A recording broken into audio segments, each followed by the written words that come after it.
Hi guys, இன்றைக்கி நம்ம கத்திரிக்காய் முருங்கைக்காய் போட்டு மட்டன் புளிக்குழம்பு எப்படி செய்யணும்னு பார்க்கலாம்.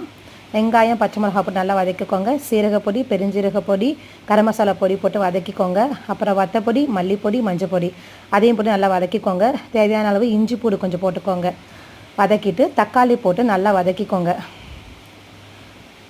கழுவி வச்ச மட்டன் ஒரு 1 கிலோ போட்டு நல்லா சூடாகிற வரைக்கும் வதக்கிட்டு கொஞ்சம் தயிர் ஊற்றி தேவையான தண்ணி கொஞ்சம் ஊற்றி விசில் விட்டுக்கோங்க.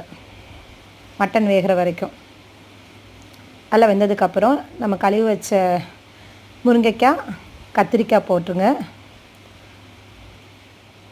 கொஞ்சம் வேகினா போதும். வெந்ததுக்கப்புறம் புளி போட்டு கரைச்சி வச்ச புளியை போட்டுக்கோங்க.